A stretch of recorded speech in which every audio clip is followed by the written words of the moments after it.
So I pulled to do a little bit of off-road. Not a whole lot. We're on the rocks. It's got front tires about that far off the ground. I mean, it goes off-road just fine, and I don't even have off-road locked in. We're over here doing our little review. We're up here in Cisco Grove, just north of Lucan's Lane, or Lucan's Way they call it up here. The family homestead up here. And so you can see I've got the back tire off the ground, and that's what you have for wheel travel. So you got, look, maybe 3 to 4 inches of wheel travel at the most. I mean, that's complete and total. If you look at the front tire, you have maybe 2 inches of clearance. At the back, you got about 5. So you're getting maybe 3 inches complete and total wheel travel up and down for off-road. But, you know, 3 to 4 inches, I mean, for, you know, a changeover SUV, I get, you know, that's plenty for, that's all we're gonna need it for. Yes, I would like to have the low range, and if it was me, I would buy the off-road package. You know, I'm just throwing this out there for you guys, just so, you know, you can see from my standpoint what it is that I like and don't like about the car. Because me being 6'1", you know, and 370 pounds or whatever I weigh now, you know, I haven't had a bit of scale for a long time, but I put a lot of weight on, you know, obviously, right? You know, since I had that accident. And it's cool, you know. The car is comfortable to drive. But we're going to go into everything else from here on in.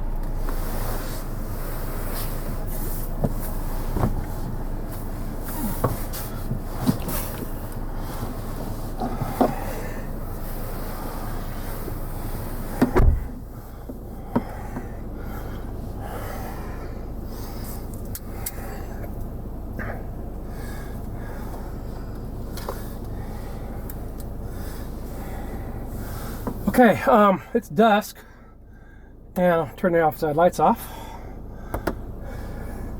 And what I want to do is show you how it looks at night, just like this.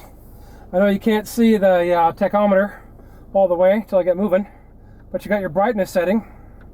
And where I usually would run it at night is all the way off. But for tonight, for you guys, I'm going to leave it up. That's pretty much all you got, is all the way off and all the way on. Okay, and the other thing is this display, I usually don't drive with it on.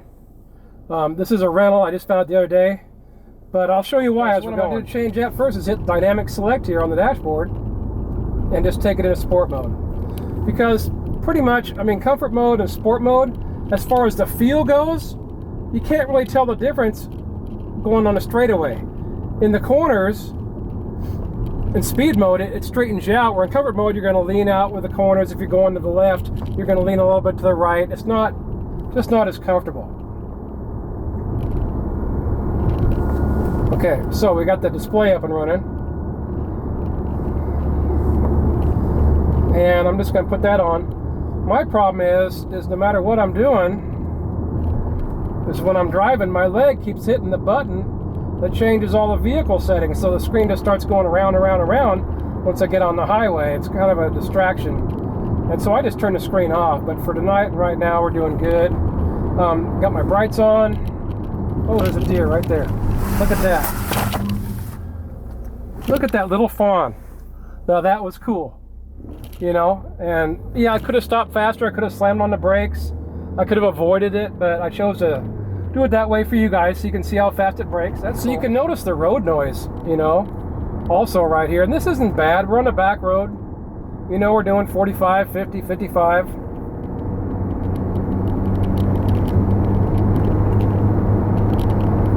That's pretty cool. I can't believe that little fawn just happened to be right there. Yeah, you know, I waited to brake. I could have broke faster. Yeah, I could have gone broke faster. But, you know, I wanted to hit the brakes harder when I got up on it, so I hesitated on purpose.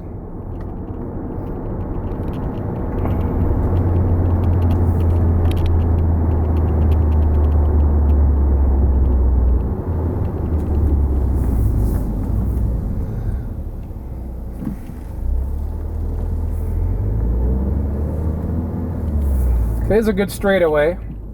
going to stop. We'll do 0 to 60, just standard in sport mode. Oh, now see that? I turned the green light off, and it automatically went right back, and because I switched it to S mode, or like every 5 minutes it turns itself back on. So it's kind of a pain. So here we go.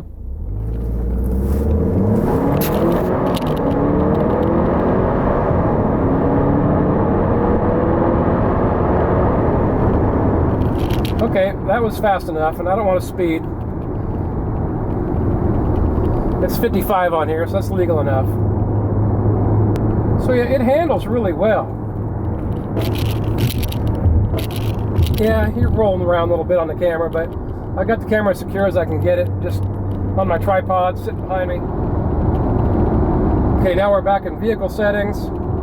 I've got it in cruise control. Let's see what we can do here on this. Where's the back switch?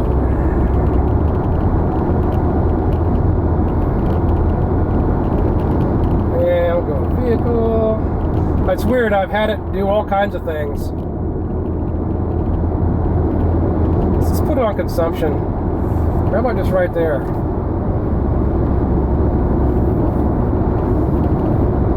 I just switched. See, it's switching. Every time I move my leg, it's switching on its own. You know? It's like, that's all I'm doing is just moving my leg to where it's comfortable, and it's kicking the button over and then kicking it back. And yeah, doing this at night, I was hoping this would be, you know, a lot better as far as being able to see what's going on with me and hitting this thing. But like I said, is there a way around it? Yeah, there is. I just turn it off.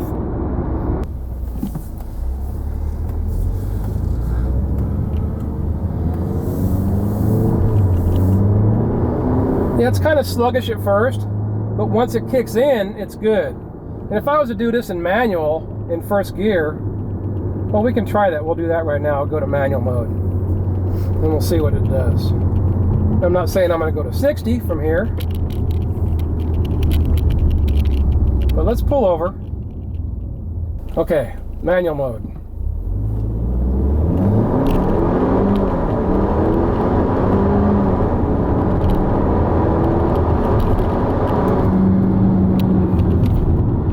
Okay, there it went. 0 to 60. That was good, manual. I was really happy with that in manual mode.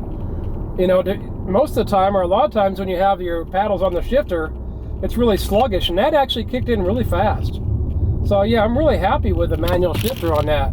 That's the first time I've tried it, and yeah, that was impressive, man. That was impressive.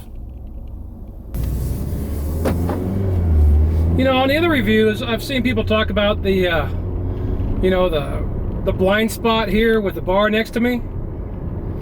But from where I'm sitting as far back, and there is nobody could sit behind me. I mean, maybe a baby in a baby seat, maybe. I don't have a problem with it because I can see behind it just fine. But as far as the Distronics go, this car doesn't have it, my other ones do.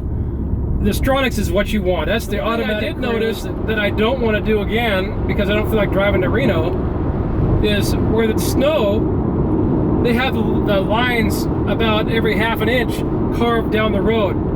And what I noticed today when I was driving on that, where the road's been carved for ice and snow, it actually tracks with the lines, and those lines are never straight. I've never had a car ever do that until this one. It's the tires. You change the tires out, get some good tires on it. I'm not saying these are bad, but being this is a crossover SUV, and you want to be able to go off-road, the tires they put on these, you know, are wussy tires.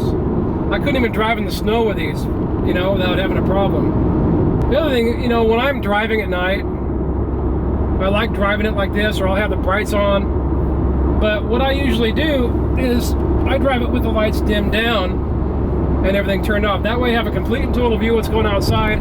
I don't have any ambient lighting or anything going on inside the car at all. So I can concentrate completely on what's going on outside. I really like that about the Mercedes, all of them, because I can completely and totally control lights on and lights off.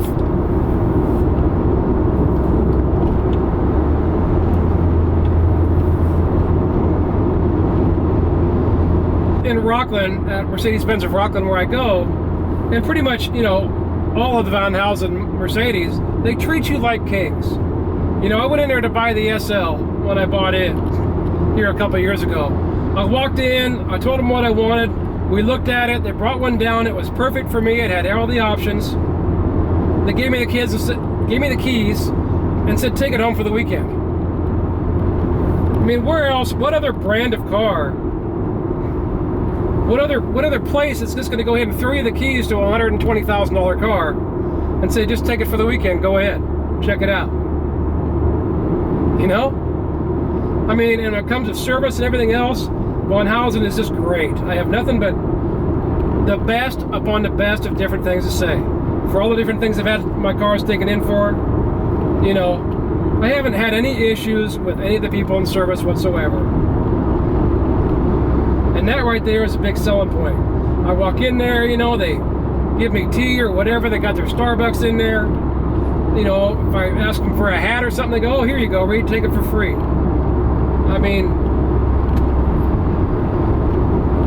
they're just a class act. There's nothing else I can say, nothing but good. And that's how I feel about this car too. You know, would I buy this car?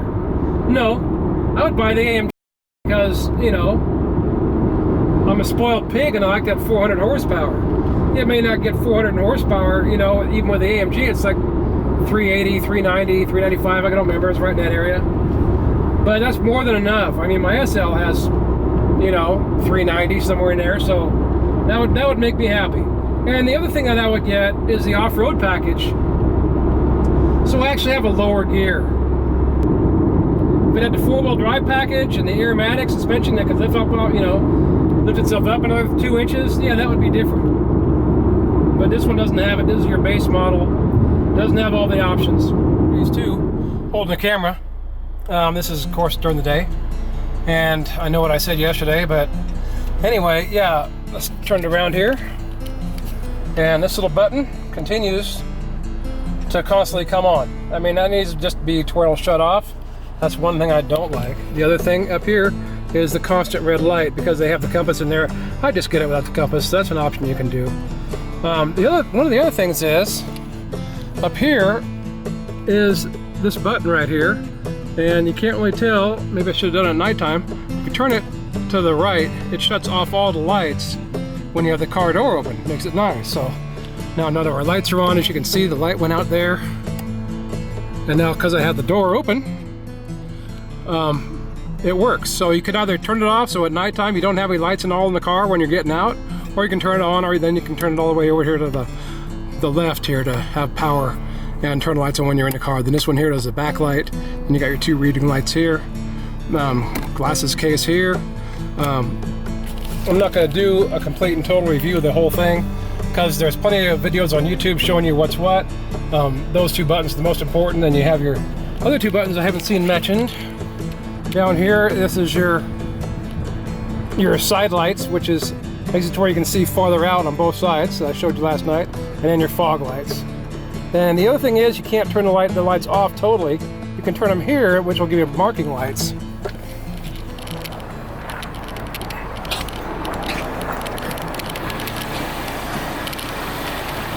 But that leaves these lights on, okay? So you can't fully turn off the headlights, which is, you know, okay.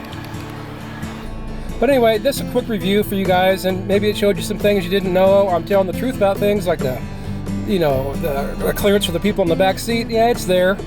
The guy in the front would have to move up, and as far as I'm concerned with me, if I had to move up, that means the person in the back has to get out first, so I can put the seat back to get back out, depending on how much room he needs. You can look from the other videos on YouTube here or wherever, but the 6-foot people that are getting in the back, just how far forward that seat is, and that's going to take up half of my leg room. As far as it goes right now, I'm comfortable. You know, I've got plenty of leg room sitting here, you know, and it works just fine. My feet are good, my legs are stretched out. Yeah, I could go back farther because like in my SL, the seat goes way back. Oh wow, hey, I had the seat pulled up. Oh, that's right, I pulled the seat up last night. Well, I have to get back out again, and let's look at the legroom now. I got the seat back where I had it. I didn't realize, I don't remember pulling it up. But anyway, Oh yeah, I do. I had to pull it up to put the tripod back there. Seems kind of fishy, but hey, you know what? Yeah, this is what I remember. Yeah, this is I got one fist that'll go in here, okay? So that's really not a whole lot of leg room behind the driver, and that's where I had the seat. Yeah, I had to pull the seat up to put the tripod in, because the back seat, even though you just click this over and come down, didn't leave me enough room to put the tripod leg straight to the ground, so I had to pull it out.